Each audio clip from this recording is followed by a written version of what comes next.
Good evening, folks. Today, we say hello to the latest arrival in the e-racing world. Welcome to the ADAC GT Masters Esports Championship. Honestly, I have been so excited about this thing for the last couple of months. GTs are my favorite machinery. We've got 7 straight weeks of action coming your way, and it all starts right here at the Oschersleben. As for the commentary team, let's introduce ourselves, shall we? I am James Kirk, and alongside me is my very good friend, it's Mr. Robert Wiesenmüller. And Robert, this place especially is pretty special to you, because it is your actual local track. Hello everyone, hello James. Yes, that's true. Oschersleben, the first round, of course, just like in the real ADAC GT Master Series, and it's hosting here the first race of the Esports Championship, of course, held on RaceRoom Racing Experience, a racing simulation for PC.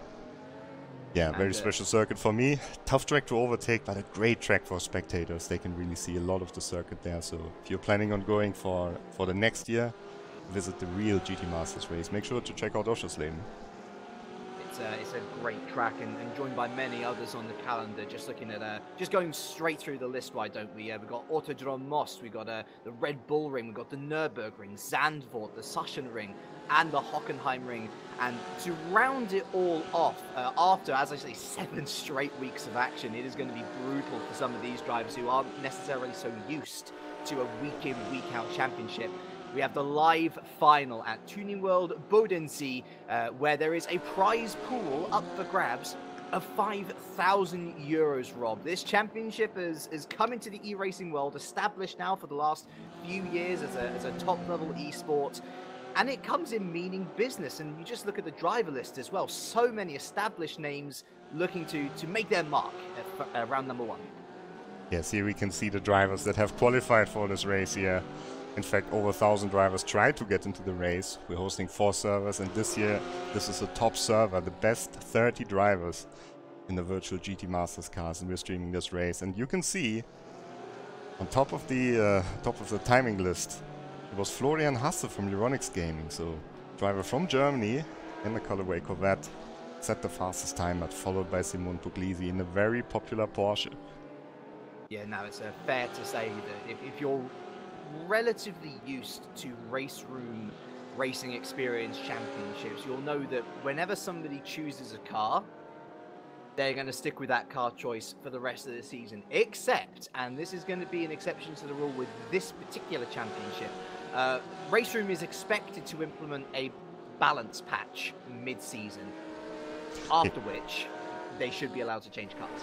Yeah, as you can see here, a lot of Corvettes and Porsches today, so everyone has to keep a close eye to see, to find his favorite on the stream. Of course, we will have some driver information showing up as well.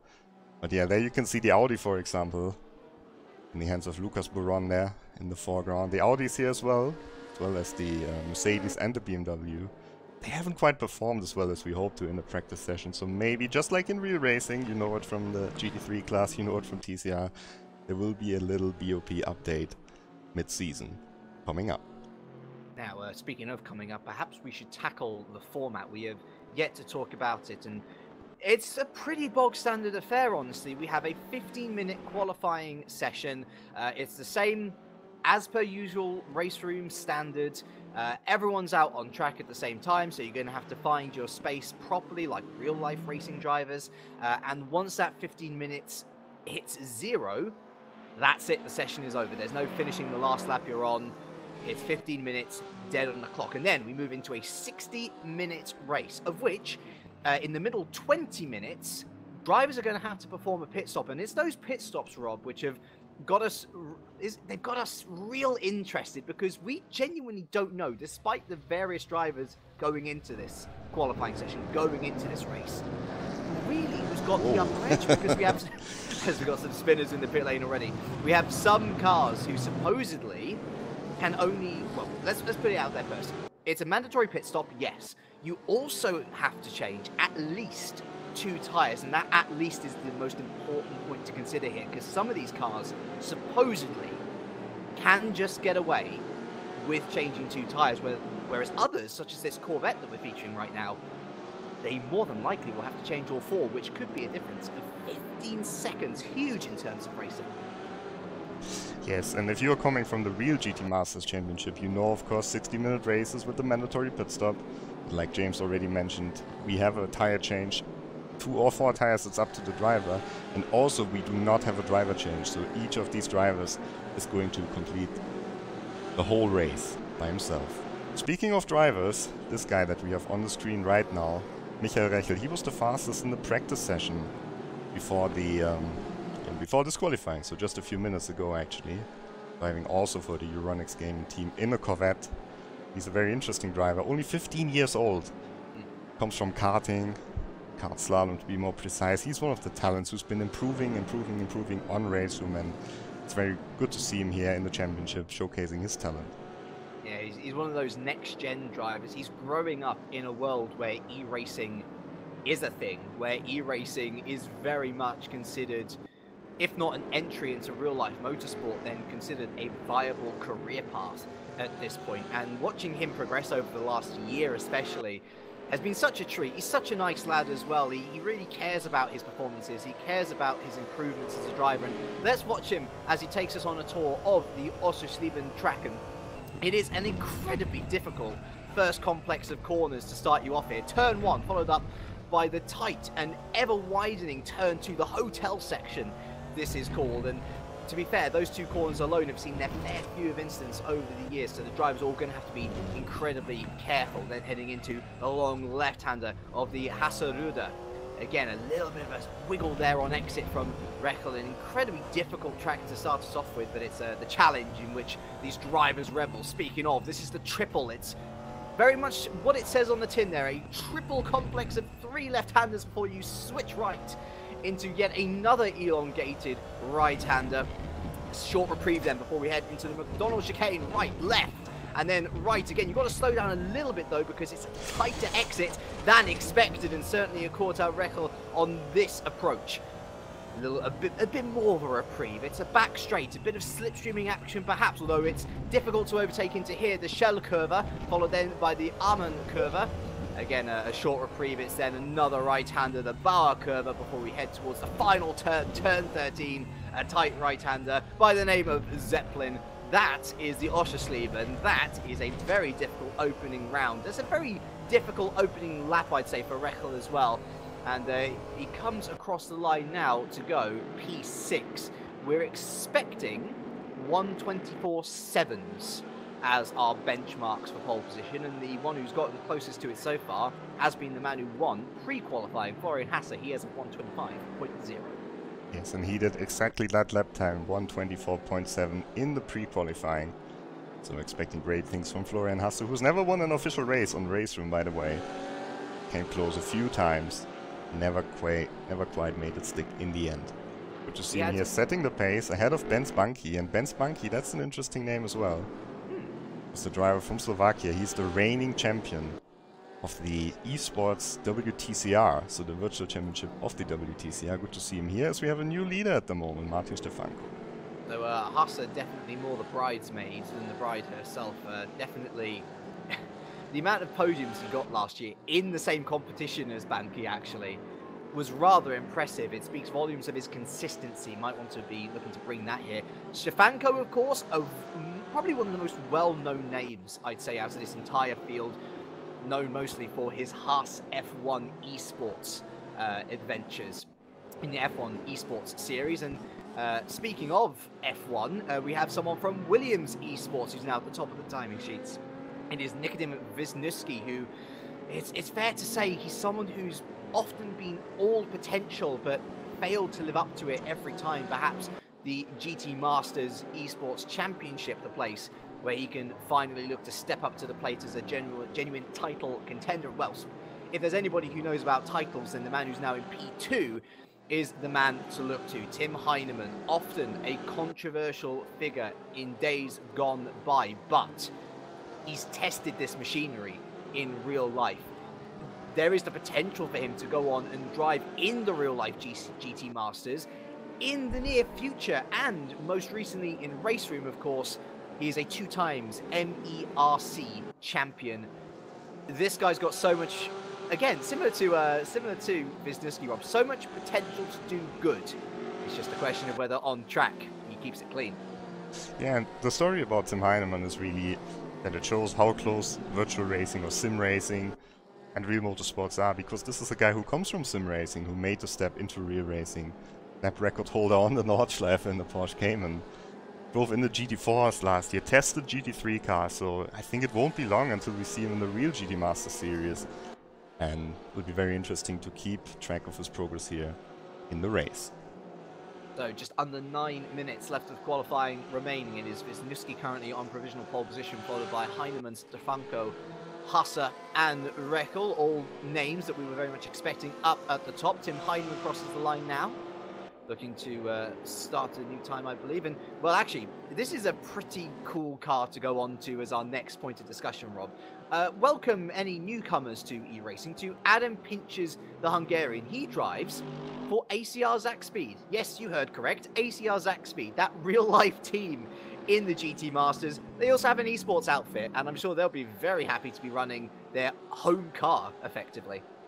Yes, this is a difficult track for the Mercedes, so to see Adam Pinches here within the top 10 is a very, very impressive performance in itself. But yeah, ACR Zach Speed, the virtual team of Team Zach Speed, one of the most historic teams in German motorsports.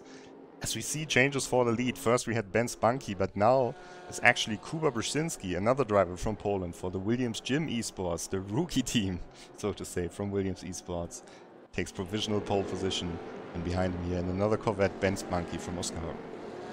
Yeah, so Brzezinski, both of these drivers actually have had recent roster moves. So Brzezinski has moved over from FIDA Ragnasport to the Williams team, which, as you say, he's been slotted into the junior category. It seems quite hilarious, actually, because he's such an experienced driver.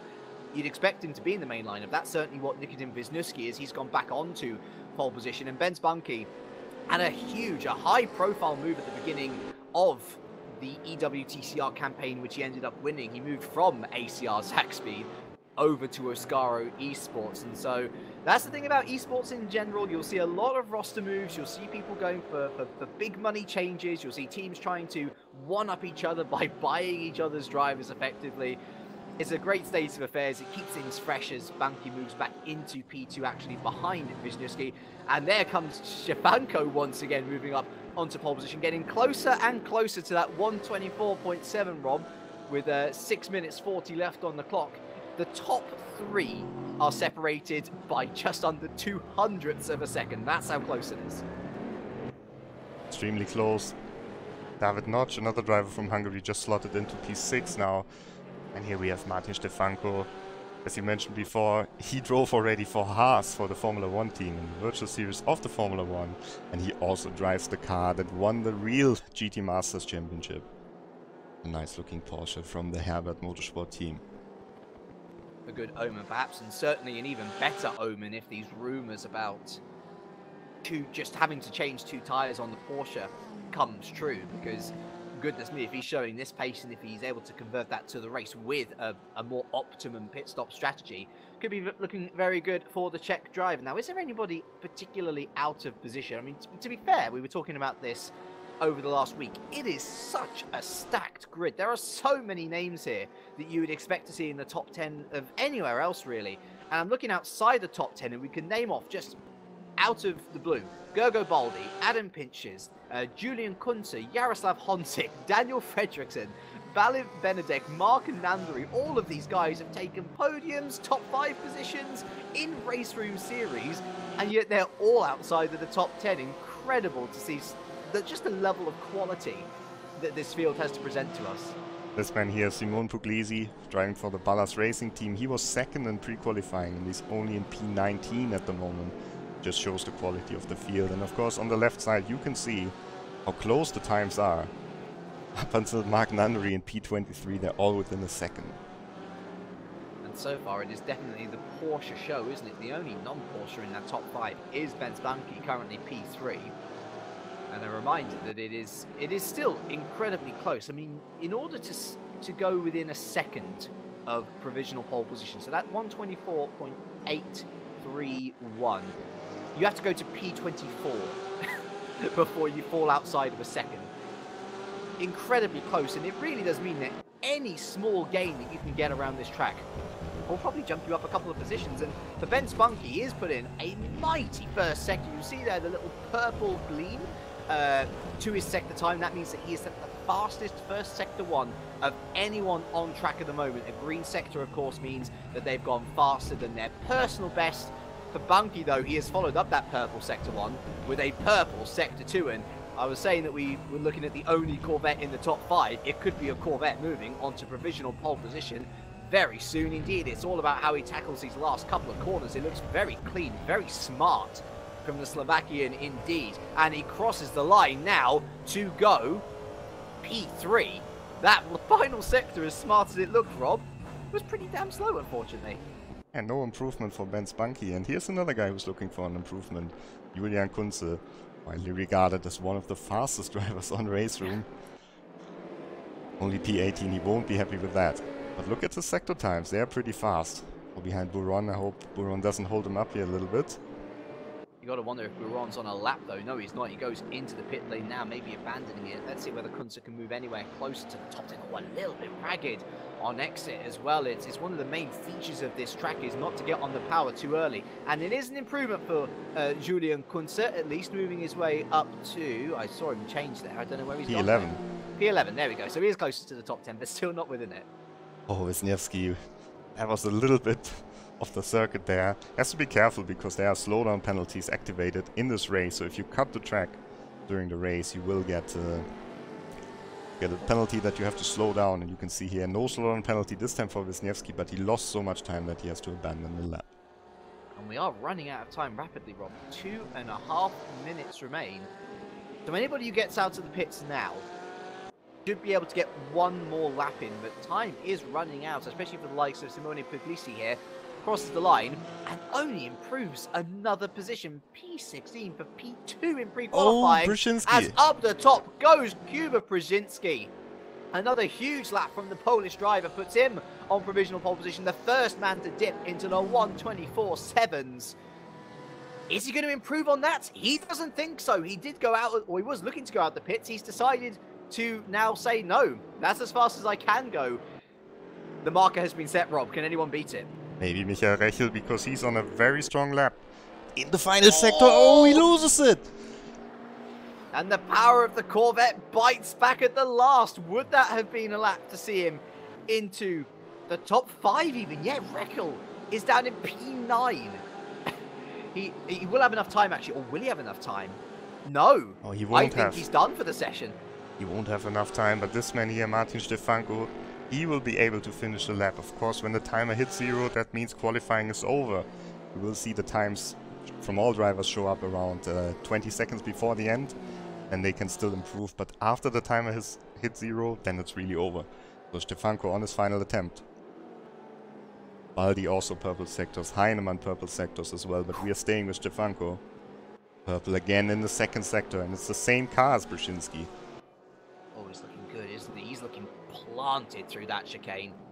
Looking planted through the second to last corner as well. Stefanko, he's had a taste of provisional pole position so far. Oh, how he would love to take the first ever pole position in the GT MEC. Stefanko stays to the left, and he's not able to beat Brzezinski. He looked planted in that final sector, but Rob, it was not enough. And now we look to anyone else who could potentially beat him. I think Bunky's done. Who's this coming across the line? Brzezinski. Oh, will he get another go? No, he doesn't. No, he doesn't. We will see here. There's still a little bit of time for the drivers to improve. Anyone's moving up. Wisniewski probably the last one who's still on a lap. But otherwise, we have Kuba Brzezinski taking the first pole position of the ADAC GT Masters Esports Championship ahead of Stefanko, Wisniewski, Bunky in the fastest Corvette, and then Moritz Löhner in P5. That's a great effort from Löhner, actually, and to see Heinemann down in P6 a bit surprising. Same for Hasser and Rechel, honestly. I was expecting them to be a bit higher. David Nage up there in P8. That's a great result, as is the case for Alexandre Vermont, the Frenchman, rounding out the top 10. The likes of Kunze and Baldi outside the top 10.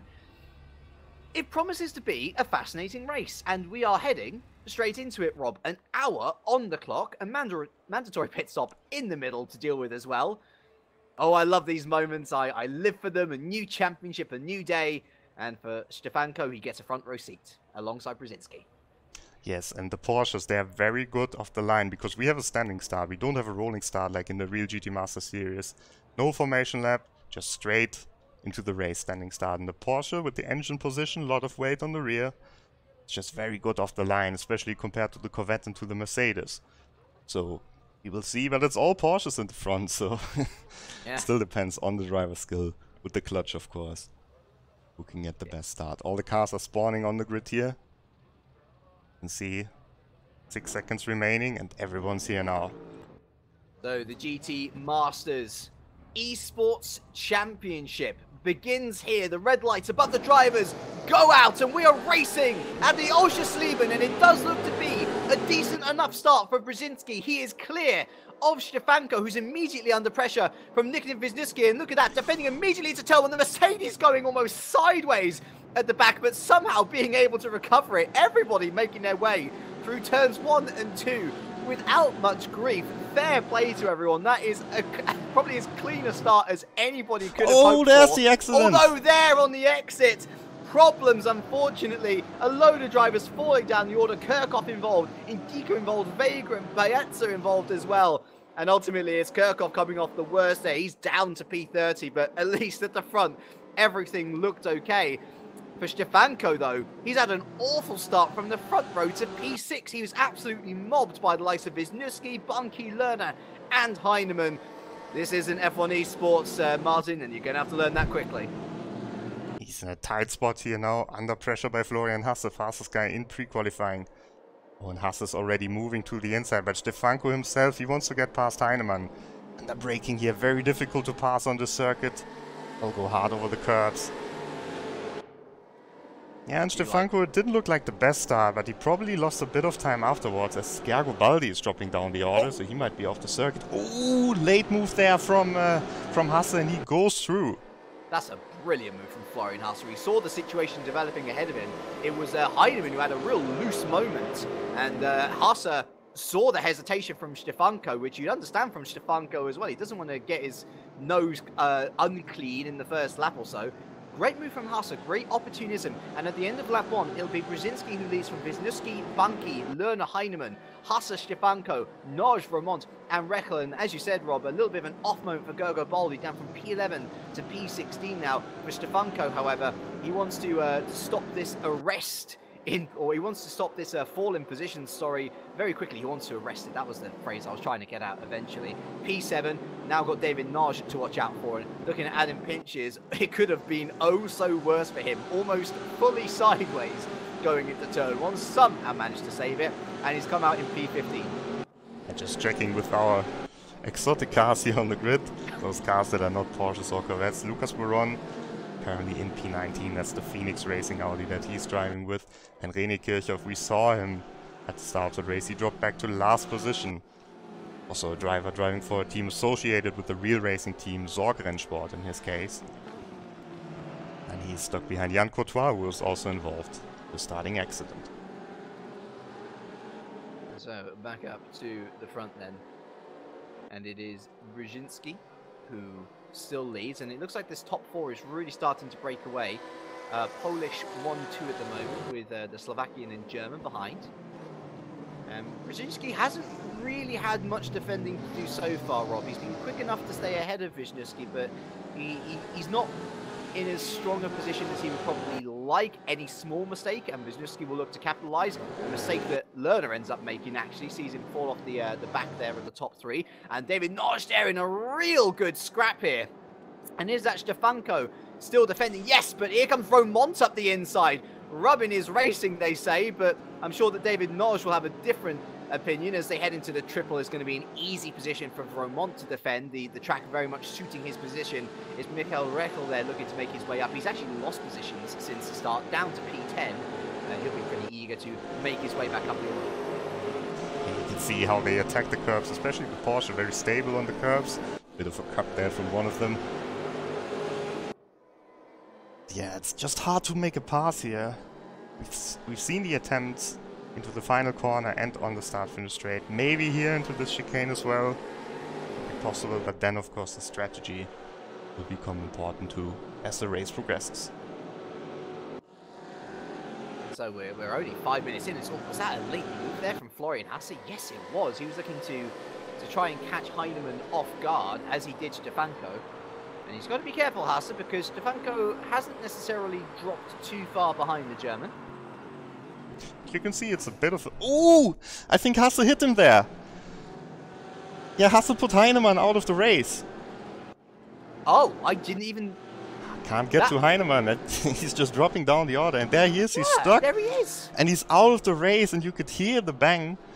So Hasse probably has hit Heinemann. So Heinemann out of the race. The real racing driver already retired after just 5 minutes of racing. That blindsided me. I kind of... I'm still trying to process what just happened. So we were probably on the worst camera angle. Yeah, I was expecting Stefanko to gain, but it was Hasse who gained on Heinemann and then just hit him in the back. You could hear the sound, and Heinemann out of the race now. Oh, well, our first retirement. And to remind you all about how the points structure work, if you haven't read up on it necessarily, every driver in this server has the ability to score points. There's 100 points on offer if you win this race. If you finish 30th, then you score 1 point, but that's the important part. You have to finish. And so Heinemann, in becoming our first retirement, also becomes our first non-scorer of the championship. And we do have other servers going on, by the way, other servers in which you can earn points. But this is our main focus, and why not as well, because Ben Spunky looking to challenge Wisniewski for P2, looking to go around the outside of turn number 1. It's tight through there. But Wisniewski holds on for now. The traction simply not good enough for Ben Spunky at this point. And things remain status quo for now. And of course, that Heinemann incident has only further opened up the gap between 4th and 5th. Yes, you could see the straight line advantage of the Corvette, but also the braking advantage of the Porsche. That one was maybe underestimated by Florian Hasse earlier on, who is now under pressure by Stefanko.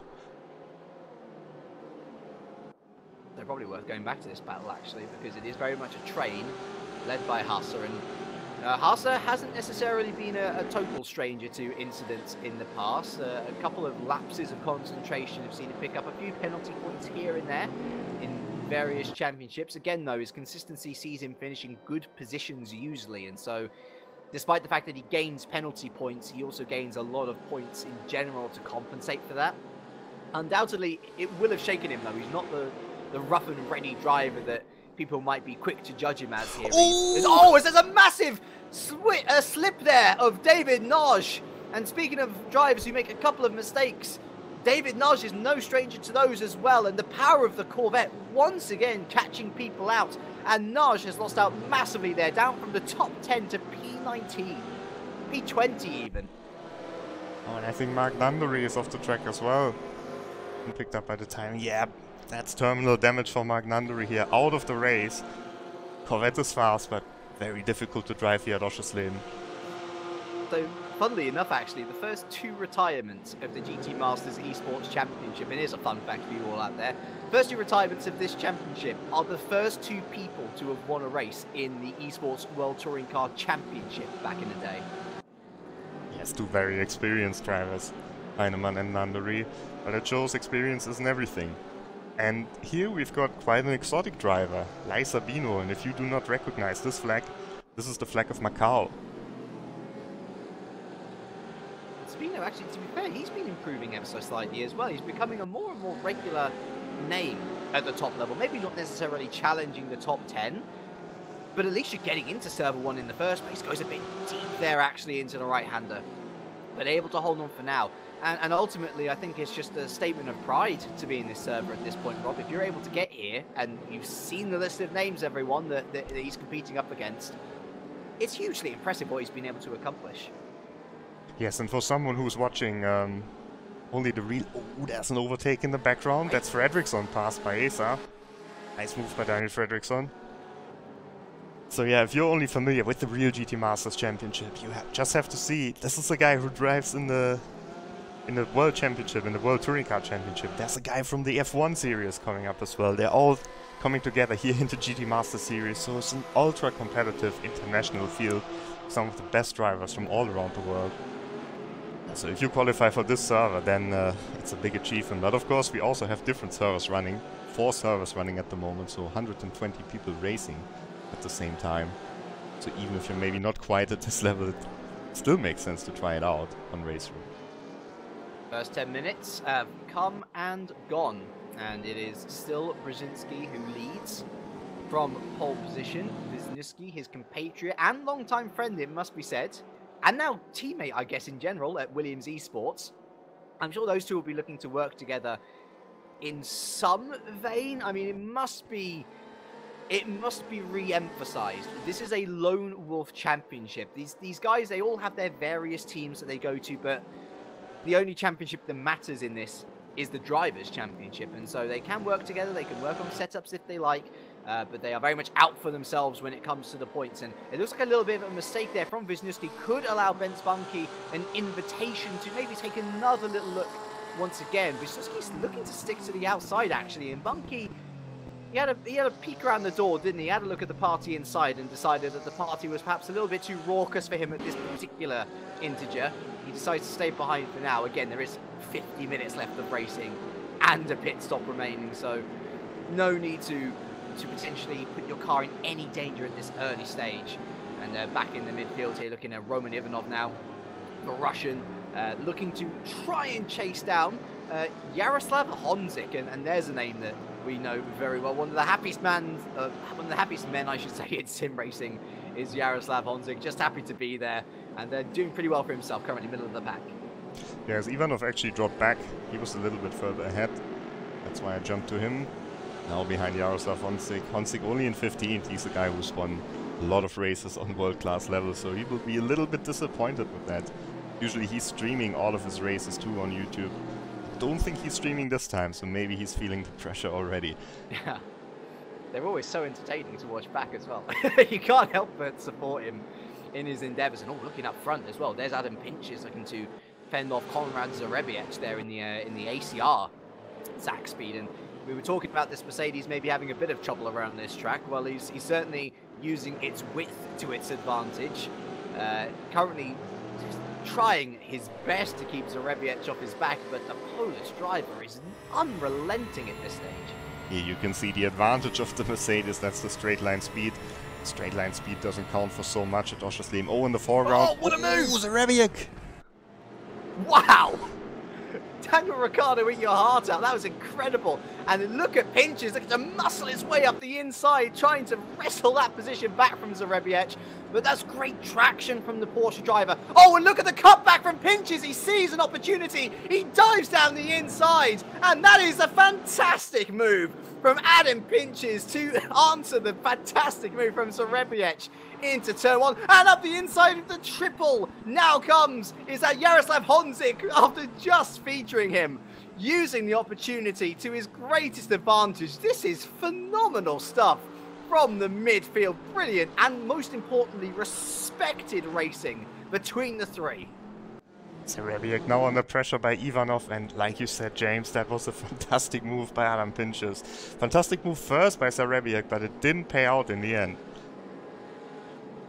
And now under all sorts of pressure from Roman Ivanov. It's as if our two stories that we've been keeping an eye on for the last couple of minutes have just conglomerated almost to become two now completely different stories. You've got the two Porsches attacking each other. You then got the Corvette looking to take down Adam Pinches in P13. Unfortunately for Pinches, the sad thing is that he's not really looking to catch back up to Kirill Antonov ahead of him in P12. It is very much all eyes behind him rather than in front, and looking on board now with David Nosh. Oh, that's a real late move again, and this time there's clattering and contact into turn one. The Audi of Lukas Baron holding on for now, holding strong, the lone Audi in the field, looking to try and stay out of trouble. Unfortunately, trouble found him in P18. Oh, and Notch is aggressive at the moment. It's much further back than he was previously. Of course, he had this big moment in the second sector. He's now trying to recover, but passing an Audi, that's not so easy, because the Audi, though not so many people have picked it, is quite a decent car, especially around Oschersleben. And Lukas Baron, also a driver who's picked up quite a bit of experience by now. Yeah, definitely one of the most experienced drivers when it comes to top-level e-racing, but not necessarily a top 10 contender. Certainly someone, I guess, who Ley Sabino can look to for a bit of inspiration. And to be fair, I mean, not too far away from that Pincher's train, to be honest. So they'll be hoping that Pincher's can continue his defensive efforts up so that they can catch up and maybe take P13 for themselves. You never know. And, well, speaking of nations that are starting to make a little bit more of this esports thing that e-racing has got going on, Bernard Vella from Malta, by the way, have opened up an e-racing centre, an esports centre, to try and harness this new generation of Noj late on the brakes. Move there from Noj, yep, and Noj is going to make his way through into P17. Baron deciding that maybe best to let him go. But yeah, Malta, I'm loving what they're doing. They've got this esports centre out there now. They're really trying to push this scene as something that Malta as a country can be proud of and really specialise in, which is brilliant. Yes, we've got more drivers from Malta actually in the lower servers racing here as well. Bernard Vella for his first RaceRoom competition race. Doing a good job in P20. Yeah, if he's able to stay in the top 20, that'll be pretty darn good indeed. Speaking of pretty darn good, back to the front then. We look to Kuba Brzezinski, and this top four has separated just a little bit. Moritz Lerner starting to fall off the back. And Wisniewski and Bunky, their battle, I suspect is why Brzezinski has been as untroubled as he has been. It very much seems like a bit of a pendulum effect at the moment, Rob. If Wisniewski is able to have a good lap on Bunky, then he's able to keep up with Brzezinski. But he doesn't seem to have the raw pace to try and overtake his compatriot at this current stage. That's true so far, but something very important has happened here. The pit window has opened. You can see first car coming into the pits already. That's Balint Benedek, the Hungarian. You can see there on the left side in the tower there's a red symbol now, a red icon, and that one will turn green if they complete a mandatory pit stop within the rules. So now you have a little bit of time. Change your tires, either change 2 or 4 tires. I would imagine that Benedek only changes 2 tires. Especially if you change 2 tires, it makes a lot of sense to go into the pits early, because the grip difference between the front and rear tires won't be so big when you come out. Yeah, so the pit lane opens with 15 minutes elapsed, and the pit lane closed, you guessed it, with 15 minutes to go. So it's important to get your pit stops in during that window, and Benedek deciding to throw the dice early. I definitely see the logic in it. I agree with you entirely. It means that there's less difference between your changed set of tyres and your unchanged set of tyres near the end. Because goodness me, we've seen this sort of format. Oh, it's Leicebino going four-wheel drifting around the right-hander there. And Leicebino has dropped back behind Kirchhoff. Yeah, he must have had a moment somewhere. But yeah, so we've seen RaceRoom races before, Rob, where people have done these 2 tyre stops late on into the race, and it causes the worst of balance issues, because all of a sudden you've got one set of treads which can hardly find any grip and another one which finds too much grip. And so yeah, I can see entirely why Benedek comes in now. It's just a question of whether anyone decides to follow suit, and still we have to go back to this battle for P13. It's just so entertaining. The Pinches wall has been erected. Will it fall? The current demolition job falls to Jaroslav Honzik. A little bit of a misbreaking point there for Pinches. And he's struggling at the moment with this Mercedes. Honzik and Zarebiak are both looking a little bit faster.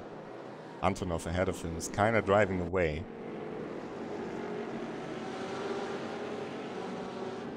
But as we mentioned before, it's not so easy to find a place to overtake at Oschersleben. Most likely on the start-finish straight, and could see it in the second sector, but especially against the Mercedes, it's not so easy to keep up with the car on a straight line.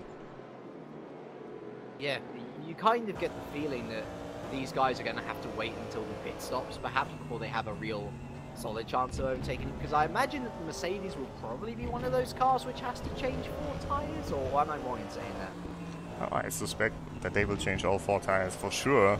Oh, Honzik! Oh, Honzik! Throws it down the inside. He had a great run off that second to last turn, didn't he? And he has completed the demolition job that he had been assigned, but we know that Adam Pinches is someone who doesn't mind getting his elbows out even when he has fallen behind. He's forced to the outside by Honzik. He looks to break late. He tries to muscle his way around the outside, but Honzik reaches the apex first. He reaches the second apex first, and he starts to fly away now on exit. Look how much time he's already gained on Adam Pinches. That is going to be like the cork release from a bottle from Jaroslav Honzik. He can let the wine flow now and hope to make his way up to P12. Great move by Honzik, and in the background, Rebiek and Ivanov are also fighting very, very closely. We're going side by side into turn 1.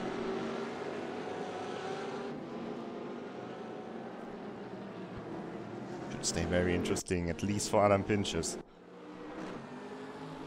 On board with him now, looking back towards the Rebiec and Ivanov closely following suit. But honestly, the Porsches, the disadvantage that the Porsche has in comparison to the Corvette is, again, this question of straight line speed. The Corvette at least has a lot of grunt on the straight line, so even though the Mercedes is in theory the better car on those straights, with slipstream a Corvette can be competitive.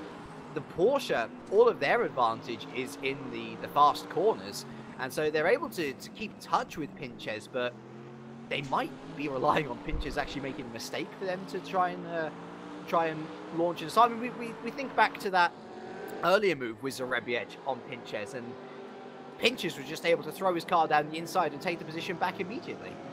Yeah, I think he just skipped away at the wrong moment. Rebiec is going for the move.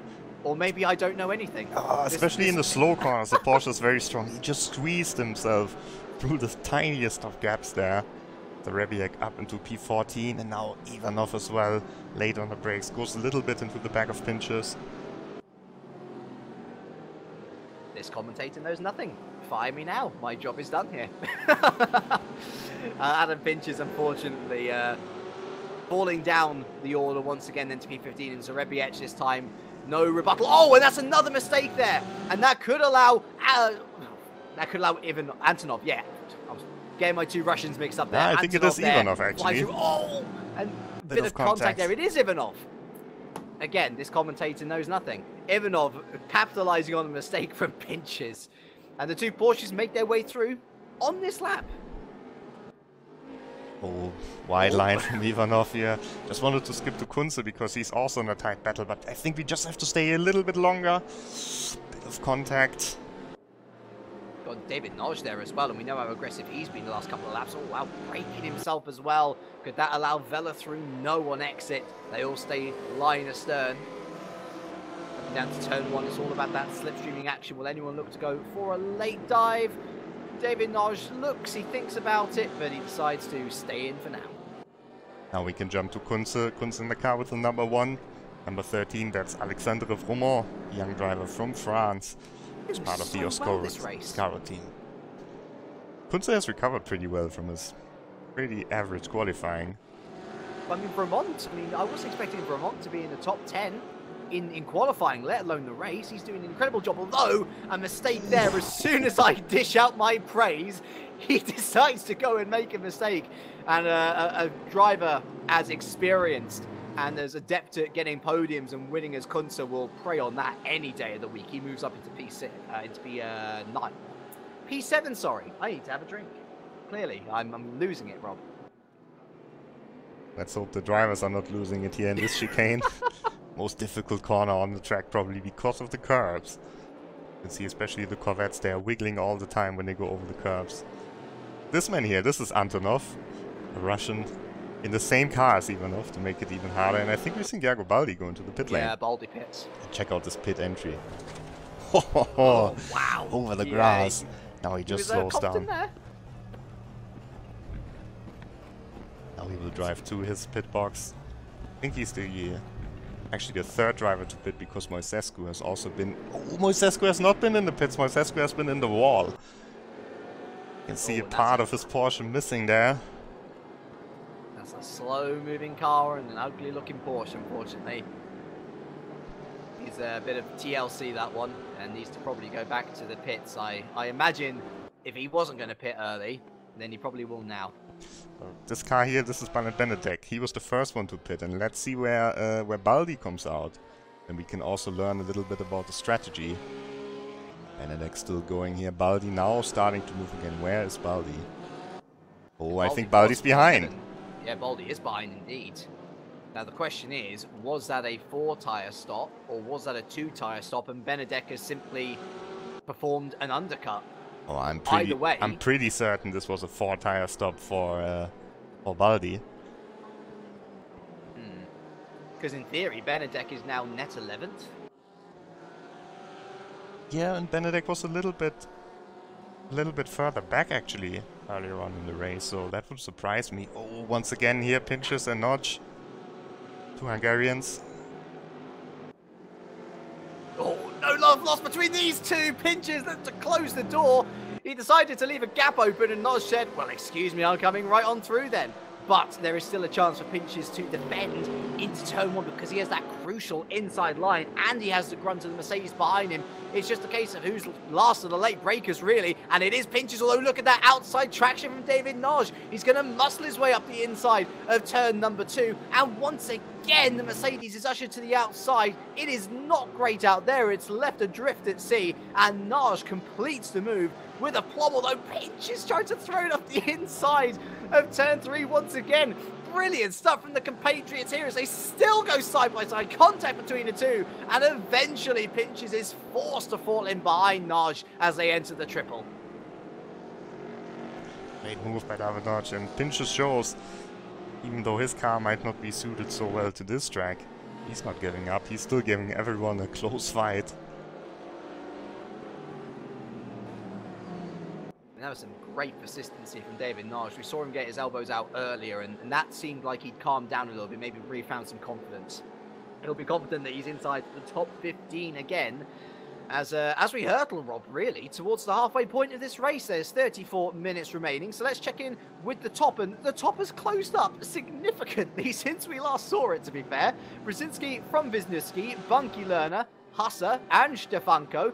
You can see them all in shot there. The top 6 currently covered by 3 seconds. It's incredibly tight. It's incredibly close. Is tyre wear perhaps becoming an issue for some of these drivers? Is it perhaps becoming an issue for Kuba Brzezinski, untroubled so far? And if tyre wear is becoming an issue now, then you really have to think about changing all 4 tires here. Either way, I think he's looking still pretty safe for the moment, as long as Wisniewski is the car behind him. But if Bunky gets a chance here to go through, then Brzezinski really has to worry about him. Well, and unfortunately, we have, well, we either have 2 people in the pits, or we have 2 other retirements. It's Moisescu and Fredriksson. So Moisescu is unfortunately retired after his incident, but Fredriksson is just taking his mandatory pit stop at the moment. Okay. That's good to see. Still, these front runners have not taken their pit stop, Rob. So it looks to me as if they're going to wait till the last moment as they are. As soon as I say that, Bunky is in, diving out of that battle. Perhaps looking to perform the undercut, knowing that he might very well have to change all 4 tyres in comparison to pretty much everyone around him. They might have to change 2, so we are told. We will see when he comes out. We will watch Balint Benedek once again. A little bit of time, but Brzezinski now, he's actually struggling a bit, and now he's got 2 Williams cars behind him. That's Lerner actually now on P3. Couple of drivers in the pits now. I think Rechel is in the pits as well. Puglisi should be in the pits as well. Romand. So lots of drivers using this opportunity, and we will go on board with Balint Benedek, but he's actually still quite a way back. And he's getting caught by Baldi. Look how fast he's getting caught by Baldi. Yeah, now that's the difference, isn't it? Where you have 4 tyre change and 2 tyre change. You've still got that 1 set of tyres, which is going to the end. It is going to be wrecked, and here comes then Ben Spunky out of the pits. I'm sure this is going to be closer than he'd like to give it credit for. A bit of a sloppy exit of the pits as well. And goodness me, who does he come out in front of there? Le Sabino. That was well timed, wasn't it? It would have been awful to end up there, but Balint Benedek most certainly has gained time on Ben Spunky, as has Baldi, I would say. And they're both ahead of Romand and Rechel. Oh, change for the lead! Change for the lead because Brzezinski is coming into the pit lane. Well. Who almost loses it there, goes over the grass.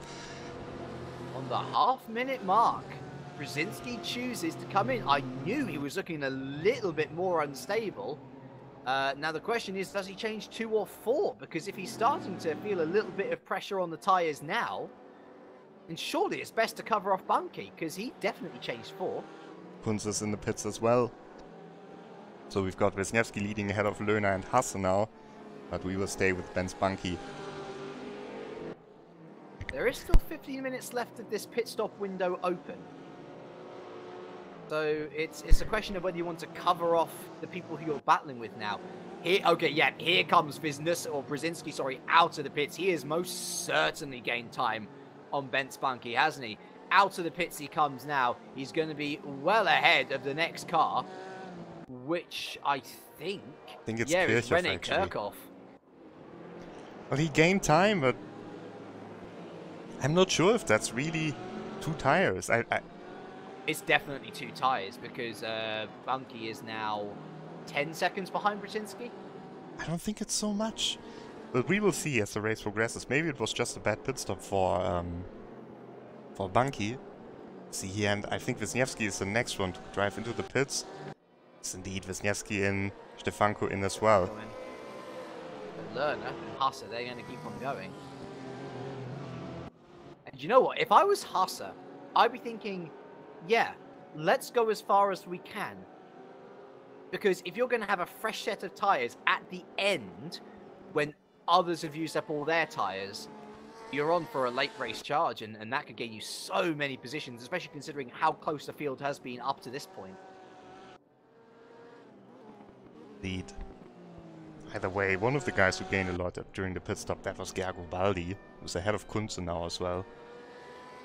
Nice stop for him. Brzezinski on the start finish straight. Where is Wisniewski? Wisniewski's now on the pit exit, but that is a very sharp turn here. Oh, I think he will make it.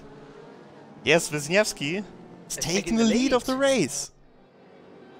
Well, consider me blown away by that. Staying out 1 lap more, Nikodem Wisniewski has just jumped Brzezinski in the pits with the overcut. Wow. Well, that is a turn up for the books. And we still have Hasse and Lerner, remember, to pit. So although Wisniewski shows up as 3rd now, he does have the net lead of the race. That is unless Lerner or Hasse can pull the wool over our eyes. As I think Lerner's in. Yeah, Lerner should be into the pits now. Let's see how Wisniewski's car is handling now. Seems pretty normal, to be honest. Is Lerner in? Or has he just lost the lead to Hasse? Yeah, Lerner in the pits now. Very close there. So he's in the pits there. Oh, surely Wisniewski's going to come out ahead of Lerner. Surely. Oh, Wisniewski! Maybe not. Not with that mistake. Goodness me. Doing some lawn mowing. And goes wide at the final corner as well. Where's Lerner then? Is he still in the... He's coming out now. This is going to be super close between the German and the Polish driver. Lerner on pit exit. It is a sharp right-hand turn here. It is going to be side by side, I think, on exit. And, oh, so close. Lerner just behind Nikodem Wisniewski, who almost threw away the lead there in those final couple of corners. But it is both Lerner and Wisniewski who have jumped Kuba Brzezinski. Wisniewski takes the net lead. We just await Florian Hasse now to come into the pits. Here's a late move from Reckel there on Balin Benedek. Reckel back up into the top 10. Benedek with the aggressive strategy, still in a good position though, much better than he was in the race. So actually, look how much Baldi has gained then overall. Baldi's up to P7. Oh, he just missed Benedek here, losing another position to Antonov. I think Benedek is struggling now. Yeah. Well, that's the disadvantage, isn't it? Because now he's got the fresh set of tyres, which are wearing less than the original set of tyres, which are wearing more and more. It's a degradation curve. Hasse in the pits now. Yep, so here he is. The question is, where does he come out? You know what, Hasse, I'm thinking, will probably come out P4, because Ben Spunky is still a good 8 seconds behind Brzezinski. I don't think so. I think he will come around the Baldi-Stefanko area. Because I expect him to make a longer pit stop, and yes, Hasse's not going yet. Through go the 3 Porsches. Wisniewski, Lerner, Brzezinski. Oh, and maybe something went wrong for Hasse there, because that was a very, very long pit stop. He's out now, P5, so through goes Ben Spunky into 4th, through goes Stefanko into 5th, So it is going to be a battle with Gergo Baldi here for P6 and P7. Husser leaves the pits now, and is he ahead of Baldi? Oh, just about! Sweeps him round the outside, and Husser with all 4 tyres fresh is into P6. He should be able to keep Baldi at bay for now. Oh, he has a fast car, of course, for the end of the race. See if he can capitalize on that. Didn't really lose anything in the pit stop, but you can see the Williams guys, they've gained a lot of time. And even though Bunky is faster than them at the moment, I'm not sure if he can close the gap in the remaining 25 minutes. Their F1 team might be struggling, but Williams Esports is very much alive and kicking. After pit stops then, it is Wisniewski who leads with 25 minutes almost on the dot to go. Lerner in P2 with Brzezinski, Bunky and Stefanko rounding out the top 5. It is then a Corvette symposium of Husser, Baldi, Kuntz of Vermont and Rechel rounding out the top 10. The biggest losers there? I'd probably say Kuntzer and Husser at a stretch. I mean, the biggest winner most certainly is Gergo Baldi outside of the top 10. I think the biggest losers are Vermont and Rechel, actually. Yeah. Yeah, because both of them were inside the top 8 at one point, weren't they? Yeah. And to be fair, actually, Adam Pinches has regained all the positions he's lost as well. So back up into P13, the Mercedes Zach Speed driver. But for Wisniewski, this is going beautifully, isn't it? He didn't have to trouble Brzezinski because ultimately he's come out in first, although he can't rest now because the 2 Williams guys behind him, they're still within 2 seconds of him. So any mistake from Wisniewski now, and it could be all tears.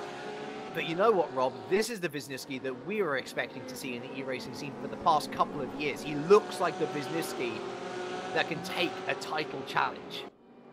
Yeah, this is the best performance I've seen from Wisniewski in ages. And I think this new team for him, it's a very good setup with Lerner, with Brzezinski, and also with Keithley. Now all at Williams Esports, got a couple of potential drivers like Florian Garcia, who are part of the team as well. We might see later on in the season, so very good setup for Wisniewski. But we have to keep an eye out for Ben Spunky, because on the last lap he gained a second on Brzezinski. This could be setting up, Rob, for a very spicy final 10 minutes. Because Bunky is flying, you are not wrong. And he most certainly has all 4 tyres changed on that car.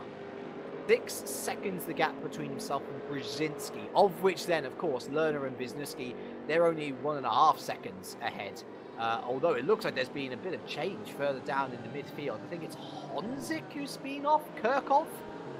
I'm not sure, maybe it's Rebiek. I don't know who's been off there.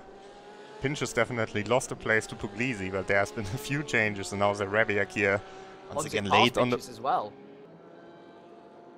Yeah, I think Pinchas is struggling at the moment. Ooh, side by side here, Rebiek and Notch. Notch, he has been able to hold on for now. Cuts off that inside turn. And he knows that you're able to launch it down the inside here as well. And he holds that inside line beautifully. Keeps Rebiek behind for now. But yeah, Ben Spunky under 5 seconds. Oh, he's flying at the moment. And Stefanko as well. Stefanko is even faster at the moment. And I'm pretty sure Stefanko changed all the tires as well. Oh, I love these. I love these sorts of races. I love them to bits. 2 drivers with different strategies to the front 3. All of a sudden catching up. As I say, maybe nothing to happen in the next 5 minutes or so. Final 10 minutes of this race, though. They could be good. They could be real good to watch. Yeah, Oh, and that's someone off ahead. Who's that off? It's Antonov. Who's lost it at the avant Oh, he's coming back on the track there. Holds up Pinchas massively. Oh, side by side, Pinchas loses the place to Ivanov there. What a move by Ivanov. Just no mercy. No, he had no fear. Just chuck it down the inside of both of them. Why not? And he's come out with P14 for his troubles. Oh, aggressive driving there from Antonov, from the Porsche e-racing Russia champion, the reigning champion Antonov there. Won the championship ahead of Ivanov actually. Ivanov was the fastest guy online, but Antonov won the live event, the final. Ooh, bit of contact. Love it.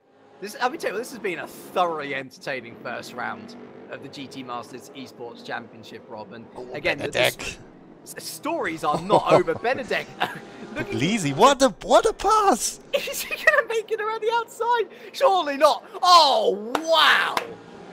That is absolutely phenomenal from Simone Puglisi for P11.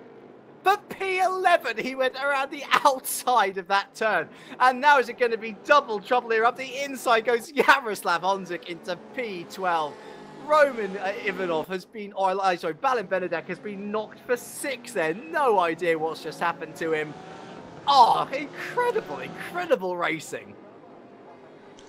You can see here Kuba Brzezinski, he was very close to Lerner as well. So maybe we will see the same type of action also for P2. Or maybe even for P3, because Ben's Bunky, that's the car in the background.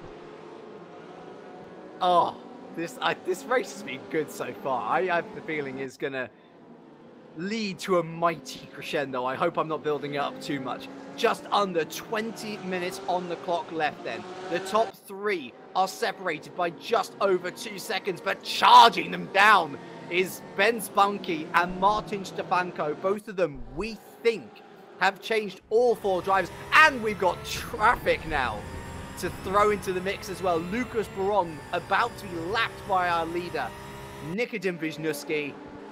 Oh, it is all setting up. All of the ingredients are falling into place. It is anybody's guess, honestly, at this stage, who is going to win this race, which, honestly, Rob, is pretty much the same state as what it was going into it. Yes, and it all depends how fast Bunky can get past the Porsches here, because when you just watch the lap times, he's definitely going to finish ahead of them, but, you know, passing is always a little bit more difficult, of course. Buron, he's been in the pits twice, so that's why he's so far back. I would expect him to, you know, not block the road. He's so far back at the moment, running in last place in P27. I tell you what, Brzezinski's just looked over his shoulder and just saw the blue that's come out of nowhere, Ben Spunky. He's with them. I mean, how many laps ago? 3 laps ago, he was 4.5 seconds behind Kuba Brzezinski. Yeah, it's over a second that he gains per lap. A bit of smoke there. I think Wisniewski locked up. Just look at the traction he's getting through this corner in comparison to... The Porsche's meant to be a better car through that corner, and yet Ben Spunky's making them look like mincemeat. Yeah, I mean, Stefanko is still the fastest car on track at the moment. In the Porsche. He's right behind Bunky. We can take a look, actually. There he is, the car in the background. Oh, back to the front here. Look how fast he is! He's right with them. I think this is trouble for Williams. Forget the final 10 minutes, folks. Forget the final 10 minutes. The action is now, and Brzezinski forced into a defensive maneuver of sorts. He's wrong-footed himself almost in surprise, in disbelief. Ben Spunky is absolutely flying, and the defensive line that Brzezinski being forced to take here is a little bit over the top, honestly. Around the outside goes Ben Spunky, and he's onto the podium in style. Nice move. And Brzezinski, he was leading for half of the race. Now he's off the podium, and now he could be out of P4 pretty soon as well, because Stefanko is flying at the moment. Goodness me. Goodness me. So, from what we were looking at, a Williams 1-2-3, we're now looking at a battle for the win between Stefanko and Bunky. Incredible scenes here, and Bunky almost pushing Moritz Lerner around this corner. We know how fast he is. He'll be looking at turn 1 again and thinking, if I can overtake Brzezinski around the outside of turn 1, why not Lerner? They are the same car at this point, Rob. Oh, and look at Stefanko behind. And look at Bunky as well. Bunky looks to go down the inside of the Almond curve. And he's done it. And Stefanko makes it a double overtake. Brzezinski down to P5. Lerner is off. And Luffen, he just has no idea what's happening. He's down to P3. Bunky into P2. Next on his hit list is P1. Maybe it was a mistake by the Williams guys that they're all on the same strategy, because we could see no Williams car on the podium in the end. Because look at Florian Hasse, he's not too far behind. No, he's not. That's the Corvette there that just comes into the shot now. That's Florian Hasse. Oh, Stefanko, he is trying hard. What a turnaround. What a turnaround in this race. Just read in the chat here, front tires of the Porsches are done and they will get even slower. That's what Andre Santos, one of the drivers that we really miss on this grid, is riding. Very experienced GT3 driver on RaceRoom. He speaks of experience here. And maybe the Porsche drivers from Williams didn't have this experience before this race and kind of went for the wrong strategy. So it looks like there's a bit of a gap between... you can definitely tell that Wisniewski's got his motor on because his pace is actually upped since Bunky got into P2. And so maybe there's going to be a bit more of a challenge for Bunky to overcome here to take P1. Look at all the traffic ahead of them though as well that they're storming towards. 50 minutes to go. Oh, Bunky immediately looking at his possibilities into the Armand Curva. And Stefanko still unable to get past Moritz Lerner. You'd imagine that turn 1 probably needs to happen for Stefanko if he wants to keep touch with Ben's Bunky. Oh, Bunky almost tried it. Oh, look at the understeer for Wisniewski. I think Bunky's gonna take him around the outside here. Yep, they're side by side down the home straight. Wisniewski will have the inside line. Not that that matters much against Bunky. He's already overtaken around the outside before. Oh, that's a great bit of late braking from Wisniewski though. Is it enough? Yes, it is. Bunky forced him behind. And Stefanko now. Stefanko past Lerner. Yep. And Hasse past Brzezinski. Oh, this could get tight here. And Bunky has to get past Wisniewski. Oh, he's going now. Not quite. Not quite enough room. Bit of contact there. Oh, I think that's the position gained there. That's a love tap. No, he's flashing the light. He's letting him back through. Very fair from Ben's Bunky. But he needs to get his move on. Otherwise, Stefanko might overtake him. This is not just great racing, this is fair racing as well. But look at Stefanko, he's already with Ben Spunky at this point. And Florian Hasse, of course, another potential factor to consider into the mix. 13, but best part of 14 minutes, I should say, rather. Oh, mistake from Hasse. Oh, Hasse goes very wide. He's going to lose the position. And is that going to allow Brzezinski back through? Yes, it is. Oh, but look at Bunky throwing up the inside of the Armand curve, still unable to get past Wisniewski, who holds strong. Brzezinski confirmed. Look at the cars ahead. Look at the traffic ahead. There's like 4 or 5 cars that they need to try and navigate. Okay. This is the traffic ahead. Kirchhoff with the broken BMW and 3 cars right behind. And then Wisniewski, Bunky and Stefanko. And Bunky is now under pressure by Stefanko. So, into turn 1. Oh, wow, Bunky feels he needs to defend. He feels he needs to defend against Stefanko. And this could be perfect for Wisniewski, because now you've got 2 guys who've got fresh tyres fighting against each other. It'll allow I hope they see the leaders there. Look at the traffic. Look at the traffic. Get out of the way. Get out of the way. This is a great battle. Don't ruin it now. Oh, my goodness me. The 4 guys in the 4 of your Bunky! Oh, Bunky up the inside of the triple! And he's making it still. Oh, he hit the curb! No, he doesn't. No, he doesn't. He hits the curbing hard. And Wisniewski once again, holding on for dear life, stays ahead. Out of the way moves Jan Courtois. Good back marking. He's going to stay out the way. He knows that he's going to have to catch up to that battle at some point because the other 3 ahead of him are going to have to move out the way. I know that they're battling for position. I know that they're battling for points to get to the end. But blue flags. Blue flags. And Rene Kirkov is trying his best to battle in the middle there. But Ben Spunky's also defending off Martin Stefanko. It is all kicking off here at the Oschersleben. Out the way moves Lucas Baron. Good back marking from him. Kirkov, the next on the list, holding up Wisniewski. This is the last thing that he needed. Although to the middle he goes now. He allows Wisniewski through on the outside. That's as best as it could have possibly gotten. But has that allowed Ben Spunky the opportunity that he was looking for? He moves to the inside. Does he dive through? No, he doesn't, because Wisniewski holds on still. Oh, Wisniewski runs wide. This is the inside for Bunky. That should be the position gained. And he is through. Oh, but there's the back marker on the grass. Almost loses it, yeah. I don't know. Was there contact again? I feel like that was a little bit fairer than the earlier move that Ben Spunky tried to pull off. He's not going to give this one back. No, he's not. 11 minutes left on the clock, and Ben Spunky then takes the lead. The Corvette leads. All of the pundits were saying the Porsche's going to win today. The pundits were wrong, because the Corvette currently leads. That said, we've still got Martin Stefanko to think about. I tell you what, this is where that F1 Esports experience comes in. He knows that changing all 4 tyres, I mean, that's F1 standard, right? But it also makes the most sense at the end of the race. You're going to have the best balance. You're going to have the best tyres to deal with this sort of situation. However, the Corvette, remember, is better than the Porsche on the straights, and so Stefanko will have a bit more of a difficult task to get past Wisniewski, who has shown already, Rob, he can defend, and he can defend very well indeed. And look at Hasse. Oh, yeah. Hasse on the inside. Third. Florian Hasse, keep in mind, by the way, might have to get some penalty points at the end of this race for that incident with Heinemann within the first 5 minutes, but as things stand, he's on the podium. They're 3 right behind. We have to go back to Stefanko. Stefanko gets passed by Hasse. Now here in the background, Brzezinski has been passed by Kunze. Goodness me. And there's a lap car in between as well. I think that's Lai Sabino. The pole sitter's down to P7. And Hasse now putting the pressure on Wisniewski, and Bunky's driving away at the front. This is brilliant stuff. 10 minutes remain now.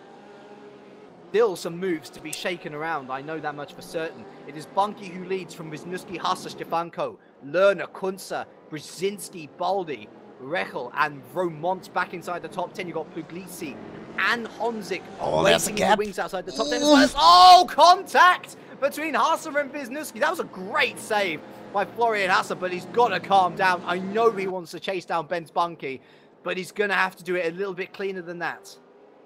Wisniewski going defensive here. Hasse has the outside. Could work around the outside. Of the armored curve, are you sure? He's not going for it. Tries to go for the cutback here. That will be the outside for the next corner. Again, for 2 corners, actually. So go for another cutback. Oh, he's going for it. He's going for it.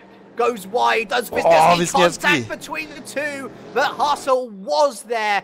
He had the inside line and he's through. Stefanko through as well. Wisniewski just a bit too aggressive there. Tried to block Hasse a little bit. Made contact, and in the end, he lost out himself. So who pitted first out of Bunky and Hasse? I think it was Bunky, right? Yeah, Hasse was the last one to pit out of all cars. So he's got the freshest tyres.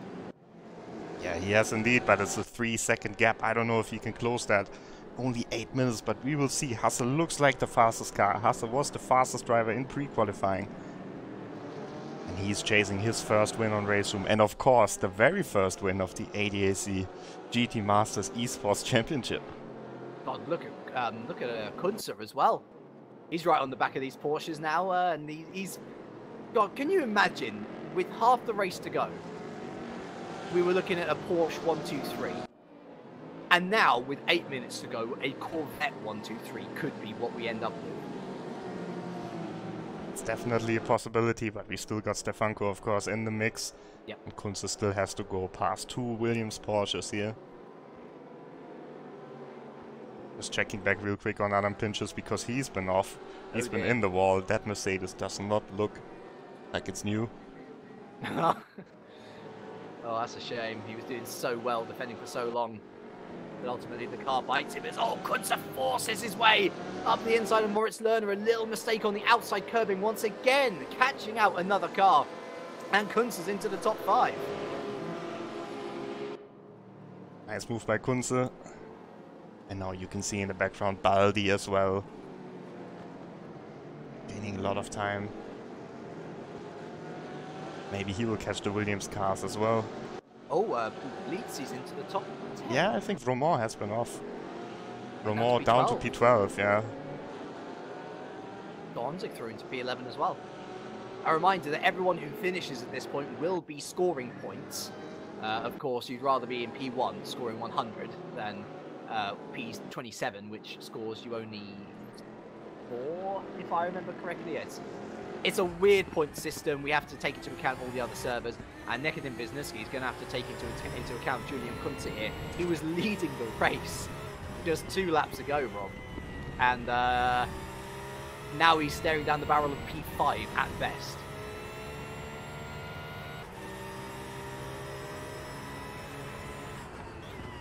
Kunze just waiting a little bit longer, but it's just a matter of time. Maybe here in the double right on the inside. We've seen this move so often. Oh no. Quite close enough.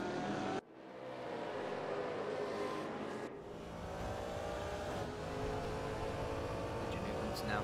Just looking to get into that slipstream. He looks to be a little bit further behind. It's been a decent...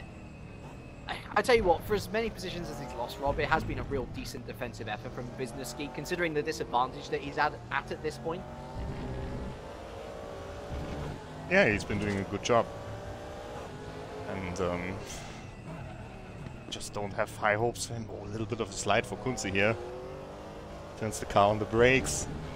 Look at the exit. Look at the front tires of the Porsche. They are gone. Kunze on the inside. Wisniewski's not leaving a lot of room. Oh, side by side through the triple. Are you mad? They are mad. And you know what? Kunze's come out with it as well. Brilliant move. P4. And look at the lead. Look at this. Look at the lead. Well, well, well. 5 minutes exactly remain. And Florian Hasse is potentially in with a chance of winning this race. Goodness, Rob. Goodness me. You mentioned it that Florian Hasse pitted very late, and his car just looks so much more stable than the one of Bunky at the moment. Don't forget Stefanko in the background. Kunze has been off, I think. Kunze has been off, yes, you're right, falling down the order. And it was there in the last couple of corners. He comes back onto the track in P9. Now, what happened there? Oh, that's a shame for Kunze. Ruan moving out of the way. What an impressive race. Oh, he's further back. But we have to stay with the leaders now because Hasse is putting all sorts of pressure on Ben's Bunky. So often the bridesmaid sometimes gets into a little trouble, Florian Hasse. But if he wins today, he's not going to care one bit. And that's the battle, Euronics versus Oscaro as well. Two of the most successful teams on RaceRoom. Not a lot of love between these two teams as well. Let's see. 3 minutes and 30 seconds remaining. How many laps are there left, actually? Is it going to be 2 or 3? That will be tight. I don't know. It'll be tight, isn't it? Because, yeah. I mean, it's 1 minute 30-ish laps. 1 minute 25 the best lap, so I think it will be 3 laps. Yeah. Well, if our maths are correct, and don't take our maths for granted, by the way, it's not great. But we should be starting the first of the 3 final laps of this race now. Ben Spunky versus Florian Hasse for the win. The first ever win, of course, in the GT Masters Esports Championship. We still have a battle going on here within the top 10 as the 3 Porsches who were leading 1, 2, 3 are now scrapping away for P4. Close battle here, but this is a 3-way fight now. Stefanko has caught up as well, and look at Bunky. He's struggling with the tires at the moment. He's burned through them, hasn't he, in overtaking so many people. And Hasse is most certainly looking like the faster car through the triple. So close to hitting the rear of Bunky as well. He doesn't want a second Heinemann-style incident. But again, Rob, when you're so close to the win, sometimes that does push you a little bit towards the edge. You have to find that correct balance. As it looks like Daniel Fredriksson becomes... oh, he's just gone in and out of the pits again, sorry. So no retirement for him. But yes, very much a 3-way battle now for the lead. Bunky, Hasse and Stefanko. Who's going to come out on top? There. Yeah, mistake from Hasse, goes a little bit wide, but doesn't cost him too much. He also picks up a bit of dirt there. It will take a couple of corners to get his tires back to normal. You can see a little bit of breathing space for Bunky here. Second to last lap starting now.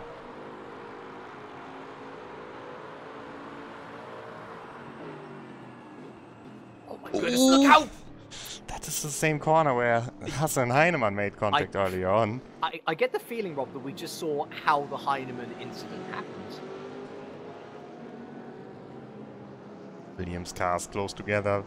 Baldi has caught them now, and then Rechel behind them.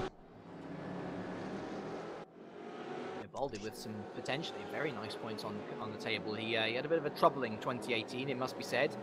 Said that he was going through a mental reset in the winter break to try and come back stronger. And certainly, although his qualifying wasn't anything to shout home about, a top 10 will certainly do him the world of good. Still, Banky holds on here up at the front, but Haas is certainly looking like the faster car. Stefanko, it feels like to me, Rob, that Stefanko's just waiting and seeing what happens ahead. He knows that Haas has the potential to get a little bit misfooted, and maybe he's just waiting for a mistake more than looking to press the issue himself. Let's see if this mistake will come. Maybe by Haas here, once again in the gravel there. Needs to watch out. His car's looking more and more nervous now as well. Yeah. As they go on to the final lap. Do or die. Do or die. It all begins now with 12 seconds on the clock. Final lap of the race here at the Oschersleben. Ben Spunky leads from Hasse and Stefanko into turn 1. It's a tight apex from Hasse, who looks to wrap his car through once again, putting Bunky under all sorts of pressure, as he has been doing for the past few laps. Up towards turn 3 then. And all to the inside. Hasse looks and almost contact there. That was a mistake. He looked to try and catch Bunky off guard. Bunky did not phase one bit. And now towards the triple we go. Still, despite that lunge, Hasse is behind him and chasing ever more. Stefanko watching breathe. To the left-hander we go now. And really, it's only going to be, I would say, the shell curve and Zeppelin as the last two opportunities for Hasse to win this race. We've seen Hasse making passes at Zeppelin, so let's keep our eyes out there. Final corner maybe. Don't think he can pass here, not close enough. The top 3 separated by 5/10. Bunky, he's won races before, but I don't think he's been under this pressure. A little bit of a wiggle there. That's as best as Hasse has taken that corner. For the last couple of laps, last minute lunge maybe, no! It looks like Bunky's just about going to hold on. It is a race for the line, but it's a little wiggle and exit from Hasse, and separated by 5/10 at the line. It is Bunky who wins from Hasse and Stefanko, the podium.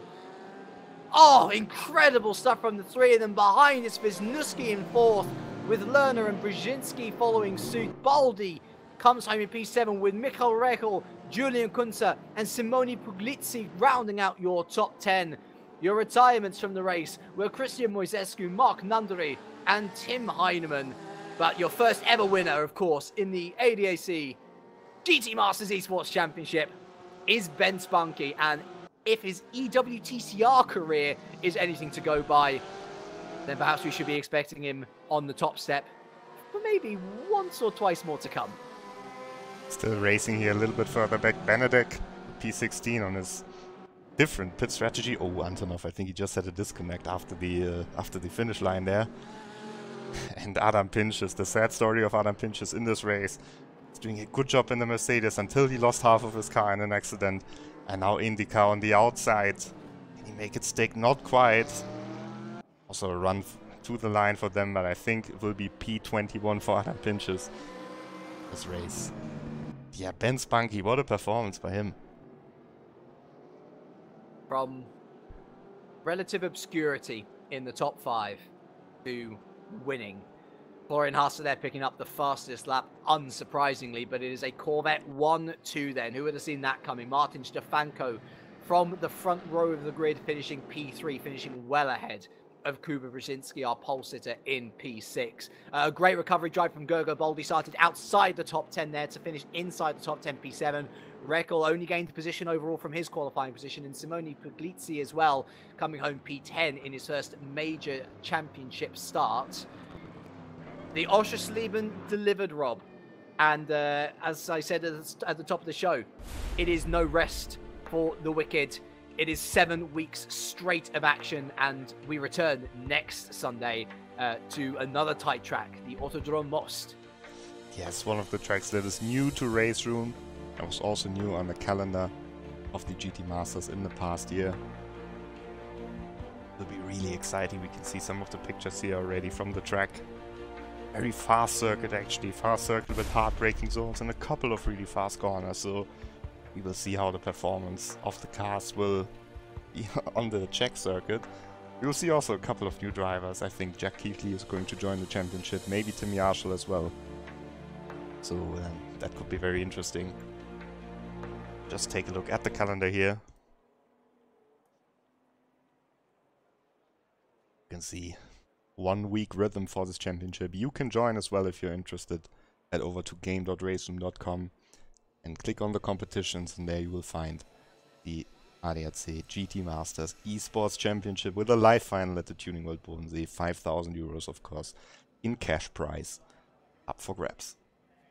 Well, Ben Spunky has picked up the first 100. Will he be able to continue a winning streak, or will there be yet more drama at Autodrom Moss? I'm sure we can all agree that Oschersleben absolutely delivered, and honestly, in my humble opinion, as just a little caster such as myself, if Oschersleben can deliver, then all of these races can deliver. So be sure to tune in next Sunday for round 2 at Autodrom Most as we continue our journey towards the Bodensee.